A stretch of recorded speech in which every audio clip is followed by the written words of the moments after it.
Hello student. स्वागत है आपका तब मेरे चैनल द इकोनॉमिक्स गुरु में।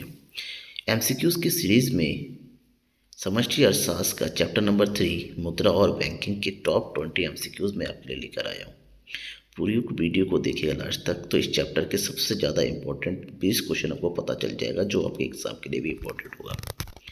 सब्सक्राइब नहीं किया है चैनल को सब्सक्राइब जरूर कीजिएगा। अपने उन दोस्तों के बीच में भी मेरे इस वीडियो को जरूर शेयर कीजिए जो इकोनॉमिक्स की तैयारी कर रहे हैं। बिहार बोर्ड का पेपर 1 से स्टार्ट है, जल्द ही यूपी उत्तराखंड का बोर्ड भी स्टार्ट होगा। यानी कि आप हिंदी मीडियम स्टूडेंट्स के लिए मेरा चैनल परफेक्ट है। लगातार आपके लिए एमसीक्यूज इंपॉर्टेंट क्वेश्चन लेके आ रहा हूँ। तो चलिए बिना किसी बकवास के डायरेक्ट हम पॉइंट टू पॉइंट की बात करते हैं। सबसे पहला क्वेश्चन है, वस्तु विनिमय प्रणाली के निम्नलिखित में से कौन से लाभ है। वस्तु विनिमय प्रणाली के लाभ बताना है। वस्तु विनिमय प्रणाली होता क्या है? एक ऐसी प्रणाली जहां पर डायरेक्टली वस्तुओं का वस्तु के साथ आदान प्रदान किया जाता है। तो यहाँ पर ऑप्शन दे रखा है, ये एक सरल प्रणाली है, आपसी सहयोग में वृद्धि करती है, आर्थिक असमानताएं नहीं होती है, उपरोक्त सभी। तो आपका जो राइट आंसर है वो है उपरोक्त सभी, क्योंकि ऊपर की तीनों ही जो है दे रखा ऑप्शन वो वस्तु विनिमय प्रणाली के लाभों के अंदर आता है। ठीक है। क्वेश्चन नंबर सेकंड, वस्तु विनिमय के निम्नलिखित में से कौन सी कठिनाई नहीं है। ऊपर आपने लाभ देखा, आपको बताना इसमें से कौन सी कठिनाई नहीं है।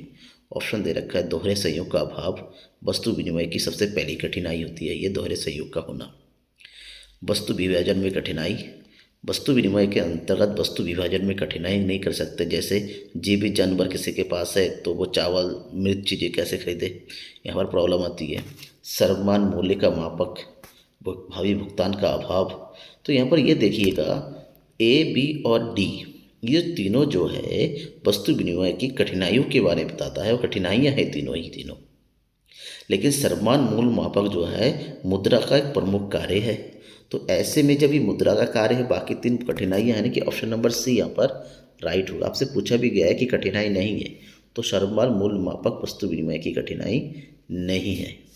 ठीक है। क्वेश्चन नंबर 3, मुद्रा विकास क्रम का सही क्रम कौन सा है। सही अनुक्रम बताना है, किसके बाद मुद्रा का विकास क्रम बताना है आपको। ऑप्शन दे रखा है, वस्तु मुद्रा, पत्र मुद्रा, धातु मुद्रा। ऑप्शन बी, वस्तु मुद्रा, धातु मुद्रा, पत्र मुद्रा।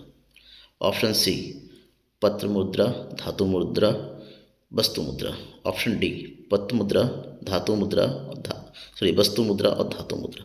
तो चारों ही ऑप्शन में कौन सा ऑप्शन सही है? तो सबसे पहले बात करता हूँ मैं मुद्रा के विकास क्रम में। मुद्रा के विकास क्रम में सबसे पहला जो मुद्रा आया वो था वस्तु मुद्रा। ठीक है ना, यानी कि जहाँ पर वस्तुओं का वस्तु के साथ आदान प्रदान हुआ, यानी कि वस्तु के बाद फिर आविष्कार हुआ धातुओं का। ठीक है, धातु मुद्रा। और धातु मुद्रा के बाद फिर धीरे धीरे उसका जो है क्या होने लगा, वृद्धि होने लगी। फिर धातु मुद्रा के बाद आया पत्र मुद्रा। तो जो क्रम है वस्तु धातु पत्र, इसमें से कौन सा है? Option number B is right, वस्तु धातु और पत्र। क्वेश्चन नंबर 4, किसने कहा मुद्रा वह है जो मुद्रा का कार्य करे। मुद्रा वह है जो मुद्रा का कार्य करे। तो ये जो कहने वाले जो शख्स है वो है हार्टले विदर्स, हार्टे, प्रोफेसर थॉमस या कीन्स। तो जो राइट आंसर इसमें ये शब्द कहने वाले, जो लाइन स्टेटमेंट देने वाले हैं प्रोफेसर हार्टले विदर्स। ठीक है ना, option number A is right. Question number 5, निम्नलिखित में से कौन सा मुद्रा के प्राथमिक कार्य के अंतर्गत आता है। आपको मुद्रा के प्राथमिक कार्यों के बारे में बताना है। ठीक है, जिसमें ऑप्शन दे रखा है, विनिमय का माध्यम, मूल्य का मापक, ए और बी दोनों, मूल्य का संचय। तो इन चारों में से कौन सा ऑप्शन सही है? विनिमय का माध्यम और मूल्य का मापक मुद्रा का कार्य, मूल्य का संचय भी मुद्रा का कार्य है। लेकिन प्राथमिक कार्य की अगर बात की जाए, ठीक है ना, आपसे अगर प्राथमिक कार्य पूछता है तो प्राथमिक कार्य का मतलब विनिमय का माध्यम होता है और मूल्य का मापक, ये दोनों ही है। तो ऐसे में आपका जो ऑप्शन है सी, ए और बी दोनों, ये जो है राइट ऑप्शन है आपका। ठीक है। क्वेश्चन नंबर 6, निम्नलिखित में से किसके अनुसार मुद्रा वह धुरी है जिसके चारों ओर समय अर्थ विज्ञान चक्कर लगाता, मतलब चारों ओर हर समय अर्थ विज्ञान चक्कर लगाता रहता है। ये कहने वाले कौन है? प्रोफेसर कीन्स, रॉबर्टसन, मार्शल या हार्ट्रे। ठीक है ना। तो ध्यान में रखिएगा, स्टेटमेंट एग्जाम में बहुत ज़्यादा पूछा जाता है, तो इस स्टेटमेंट को देने वाले थे प्रोफेसर मार्शल। ऑप्शन नंबर सी।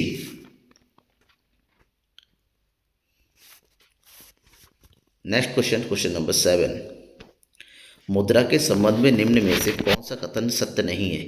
ऐसा कौन सा है जो मुद्रा के बारे में सही व्याख्या नहीं करता है? ए, मुद्रा रोजगार का सृजन करती है। ऑप्शन नंबर बी, मुद्रा विनिमय का साधन है। ऑप्शन सी, मुद्रा मूल्य का मापक है। ऑप्शन डी, मुद्रा विलंबित भुगतानों का आधार है। तो ध्यान में रखिएगा, मुद्रा विनिमय का साधन भी है, मूल्य का मापक भी करते हैं, विलंबित भुगतान का मतलब भविष्य में इन फ्यूचर पेमेंट करती है, लेकिन मुद्रा रोजगार का सृजन नहीं करती है। तो इसमें से option number A is right, यानी कि ये कथन जो है मुद्रा से रिलेटेड बिल्कुल सही नहीं है। Option number A. ठीक है ना। नेक्स्ट क्वेश्चन, क्वेश्चन नंबर 8, मुद्रा का अति महत्वपूर्ण गुण है। अति महत्वपूर्ण, देखिए मुद्रा के महत्वपूर्ण गुण भी है, सामान्य गुण भी है, पर अति महत्वपूर्ण जो सबसे ज़्यादा इंपॉर्टेंट है वो बताना है। ठीक है ना। जिसके ना होने से मुद्रा नहीं हो सकती। सबसे पहले राज्य का मुहर लगा होना। ऑप्शन बी, सामान्य स्वीकृति का होना। ऑप्शन सी, कागज का बना हुआ होना, धातु का बना हुआ होना। भाई कागज का बनाओ, धातु का बनाओ, इससे क्या मतलब है मुद्रा का? मुद्रा किसी भी रूप में हो सकता है, मुद्रा तो डिजिटल में भी हो गया है अब दूसरा ऊपर के ए और बी दो, राज्य को मुहर लगा होना और सामान्य स्वीकृति का होना। ध्यान में रखिएगा, जब तक मुद्रा की सामान्य स्वीकृति नहीं होगी वह मुद्रा जो है नहीं हो सकती। ऐसे में हमारा यहाँ पर जो ऑप्शन है, option number B is right, मुद्रा का सामान्य स्वीकृति का होना इज राइट आंसर। ठीक है। क्वेश्चन नंबर 9 है, कीन्स के अनुसार निम्नलिखित में कौन सा उद्देश्य तरलता पसंदगी का नहीं है? तरलता पसंदगी का उद्देश्य कौन सा नहीं है ये बताना है। सट्टा उद्देश्य, बचत उद्देश्य, कार्य संपादन उद्देश्य, दूरदर्शिता। ठीक है ना। तो तरलता पसंदगी का मतलब किस कारण से मुद्रा का प्रयोग तरलता के हिसाब से किया जाता है, तो उसमें से उद्देश्य कौन सा नहीं है? तो इस चारों में से जो राइट ऑप्शन है वो है सट्टा। सट्टा उद्देश्य is correct. Next question number 10, जनता का बैंक कौन सा है? व्यापारिक बैंक, केंद्रीय बैंक, औद्योगिक बैंक या ए और बी दोनों? कौन सा है जिसे जनता का बैंक कहा जाता है? केंद्रीय बैंक में हम जा नहीं सकते, औद्योगिक बैंक केवल दो के लिए होता है। इसका मतलब ये हुआ लास्ट तो होना ही नहीं है। तो सही आंसर जो है वो है ए, व्यापारिक बैंक। व्यापारिक बैंक को ही जनता का बैंक है। व्यापारिक बैंक मतलब जैसे SBI होता है, BOB होता है, ठीक है ना, PNB है, ये सब जो है जनता का बैंक कहलाता है। क्वेश्चन नंबर 10, व्यापारिक बैंक के प्राथमिक कार्य कौन सा है? इन चारों में से कौन सा है जो व्यापारिक बैंक के प्राथमिक कार्य के अंतर्गत आता है? जमा स्वीकार करना, ऋण देना, साख निर्माण, उपयोग सभी। तो ध्यान में रखना होगा कि जो तीनों कार्य दे रखा है A, B और C, तीनों ही प्राथमिक कार्य के अंतर्गत आता है। जब तीनों सही है इसका मतलब ये हुआ कि आपका option number D is right, उपरोक्त सभी। क्वेश्चन नंबर 12, बैंकों का एजेंसी कार्य क्या है? बैंकों का एजेंसी कार्य बताना, मतलब एज ए एजेंट बैंक कौन सा कार्य करती है? एजेंट का मतलब कार्य मतलब जहाँ पर बैंक वाले काम करे और बदले में क्या ले? कमीशन ले, यानी कि कमीशन के हिसाब से जो काम करती है। ऋण देना बैंक का नॉर्मल काम है, ठीक है। जमा स्वीकार करना बैंकों का मेन काम है। ट्रस्टी का कार्य करना, लॉकर का सुविधा देना। इन दोनों में से कोई एक ऑप्शन है। तो मैं आपको बता दूं, लॉकर की सुविधा देना बैंकों का एक के विशिष्ट कार्य होता है, यानी कि जब डी भी नहीं है तो राइट आंसर कौन सा है? ऑप्शन नंबर सी, ट्रस्टी के रूप में काम करना। साख गुणक होता है ए 1/CRR।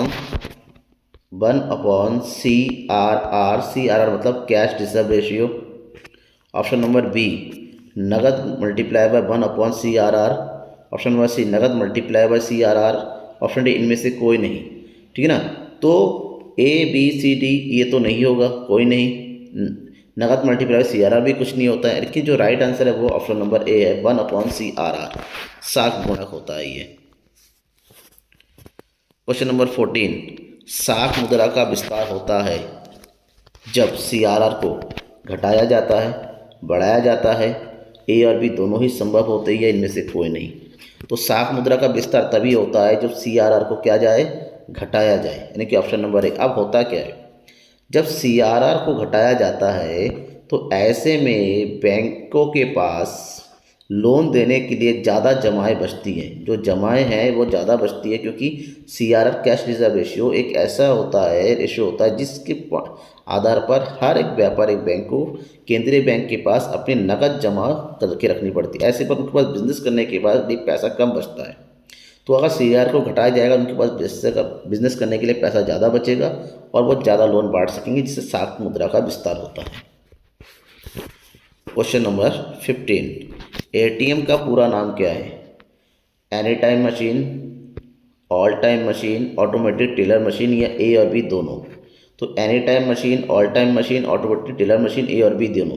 तो ए और बी दोनों any time machine, all time machine तो होना नहीं है, ये गलत है।